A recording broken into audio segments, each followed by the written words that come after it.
We are all waiting for the next game, the next escape, the next perfectly rendered theater of war where the blood is just a texture map and the consequence is only a reset button. And so, the news dropped softly. Ubisoft's next Ghost Recon is moving into alpha. A promise of realism, a promise of tactical, uncompromising intensity.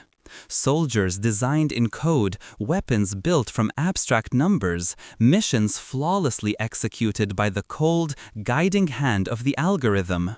We lean in, ready to invest our time, our energy, our detachment into the ultimate high-fidelity sandbox. But the sandbox, my friends, has been breached. While we were squinting at the new engine's lighting effects and debating the fidelity of the virtual concrete, reality, the cruel, uncompromising master, delivered its own update. Far from the clean servers and optimized netcode, in the sprawling, desperate reality of Rio de Janeiro's favelas, the absolute worst kind of lag occurred. The lag between simulation and suffering. A police operation framed as policing, executed like an all-out military invasion. The headline is a punch to the gut. 132 lives erased. A number so vast, so carelessly accumulated, it sounds like the final tally screen of an aggressive multiplayer round.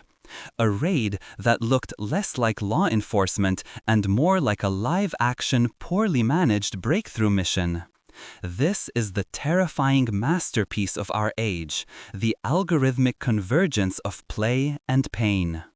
We create these intricate multi-billion-dollar simulations like Ghost Recon to provide an existential distance, to make the chaos manageable, consumable, and, crucially, winnable. We want the control. We want the defined objective, the clear enemy lines, the satisfying tactical dominance. Yet, the real-world chaos is now being waged with the same vocabulary. When we read the reports, drones dropping explosives, chaotic chain of command, lives becoming simple casualty statistics, we are reading the same design document. The political calculus that justifies a raid, the paramilitary group that accepts collateral damage, and the player seeking the perfect W, they all operate under the same cruel calculus. Strategy above soul, dignity above dignity, victory above all else. The psychological mechanism that drives a player to complete an objective at all costs is tragically identical to the one driving the real-world violence. Ubisoft can promise a total over on the series, a total reinvention. But what reinvention can match the current brutal reality? Can the new engine's particle effects truly simulate the dust and despair of a community shattered by violence that mirrors its entertainment? The developers chase realism, seeking to replicate the look and sound of war. But the real war, the one playing out in our news feeds, is already achieving a level of emotional resonance and chaotic intensity that no game can legally or ethically touch. It is in the low-resolution, shaky footage from the real-life body cams and the fragmented social media streams that the true harrowing spectacle of warfare lives.